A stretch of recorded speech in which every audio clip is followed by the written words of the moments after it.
क्या संदेश देना चाहते हैं? देखिए, माननीय बहनी के निर्देश पर पूरे उत्तर प्रदेश में 2 मार्च से बूथ सेक्टर कमेटी का गठन का काम चालू है। आज मैं उसी की समीक्षा करने के लिए आया था।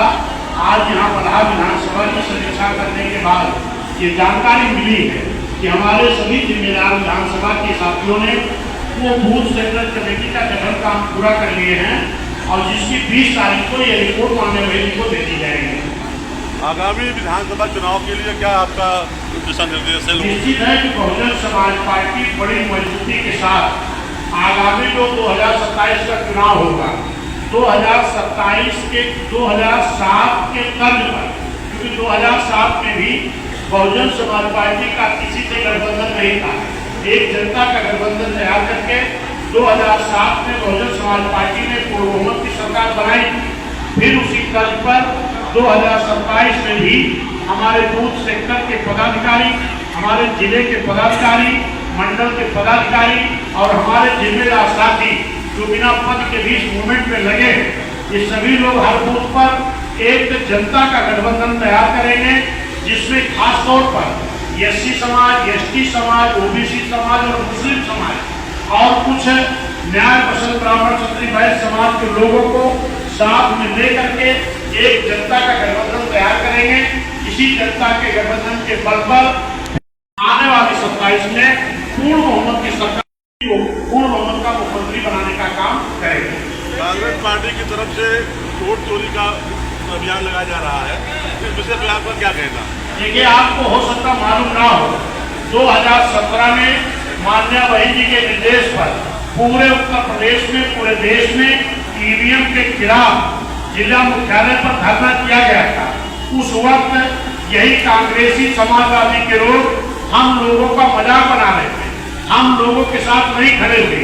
अभी उपचुनाव भी हुआ था, 10 सीटों का उपचुनाव उत्तर प्रदेश में होना था, 9 सीट का उपचुनाव हुआ है और उस चुनाव के ठीक बाद माननीय बहन जी ने एक प्रेस कॉन्फ्रेंस किया और माननीय बहन जी ने कहा कि 9 सीट के उपचुनाव में भारतीय जनता पार्टी ने ईवीएम के द्वारा धांधली कराई है, अपने अधिकारियों के द्वारा धांधली कराई है। अगर इस बात को चुनाव आयोग संज्ञान में नहीं लेता है तो आगे से हम चुनाव नहीं लड़ेंगे। और इसी का नतीजा रहा कि एक सीट का चुनाव 10 का होना था, 9 का हुआ था। फिर एक सीट का चुनाव जो अयोध्या में मिल्कीपुर का हुआ था, उस सीट पर माननीय बहन जी ने कहा कि अगर चुनाव आयोग इन बेईमानियों को संज्ञान में नहीं ले रहा तो हम इस चुनाव का बहिष्कार करेंगे, नहीं लड़ेंगे। उस वक्त भी ये कोई लोग भी बहन जी के साथ नहीं खड़े हुए और आज चाहे वो एनडीए गठबंधन के लोग हों जो 38 दल लेकर के चल रहे हैं, चाहे इंडिया गठबंधन के लोग हों जो 28 दल लेकर चल रहे हैं, इन लोगों की आपस में एक मिला भगत है, इनकी मिली भगत है। हम उससे मतलब नहीं रखते हैं। हमारी नेता माननीय बहन जी हर मुद्दे पर अपने तरीके से हम लड़ाई लड़ते हैं और वो लड़ते हैं।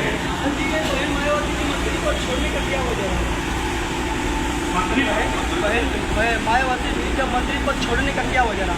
कहाँ मुख्यमंत्री पद छोड़ रही है और 3 दिन 4 दिन लाइन लगा रहे हैं, फिर भी उनको नहीं मिला है। 5 बजे शाम तक लाइन लगाना पड़ रहा है। खाद्य आज किसान ही नहीं, आज छात्र भी परेशान है कि शिक्षा छीनी जा रही है, नौजवान भी परेशान है कि नौकरियां छीनी जा रही है, इनकी नौकरी का जगह तो निकलती है, पर्चा लीक हो जाता है।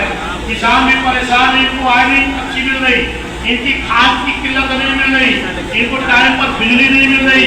यही तो कारण है कि आने वाले चुनाव में चाहे यहाँ का किसान हो, चाहे नौजवान हो, चाहे छात्र हो, चाहे किसान हो, सब समाज के, चाहे व्यापारी हो, ये सारे लोग मिलकर के आने वाले समय में बहुजन समाज पार्टी की सरकार बनाने का काम करेंगे। इसी कड़ी में आज भारतीय जनता पार्टी को छोड़ करके माननीय विकास वर्मा जी, जो हमारे एक जिला पंचायत सदस्य राजेंद्र वर्मा जी के बेटे हैं, और इधर पंकज वर्मा पूर्व प्रधान महामंत्री किसान डिग्री कॉलेज के हैं, अजय कुमार वर्मा जी हैं, सपा छोड़कर आए हैं। यहाँ सैकड़ों की संख्या में खास तौर पर हमारे ओबीसी समाज के लोग, कुर्मी पटेल समाज के लोग, यादव समाज के लोग, मुस्लिम समाज के लोग, पाल समाज के लोग, मौर्य समाज के लोग, विभिन्न ओबीसी समाज के और कुछ हमारे जो हमारे बहुजन समाज के भी साथी एससी समाज के जो कहीं किसी कारण पिछड़ गए थे, आज उन लोगों ने भी अपनी घर वापसी की है। आज सैकड़ों की संख्या में समाजवादी भाजपा छोड़ करके जिन लोगों ने बहुजन समाज पार्टी की सदस्यता ग्रहण किए हैं, उनका भी हम बहुत बहुत स्वागत करते हैं, अभिनंदन करते हैं। और उनका बहुजन समाज पार्टी में पूरा मान सम्मान का ख्याल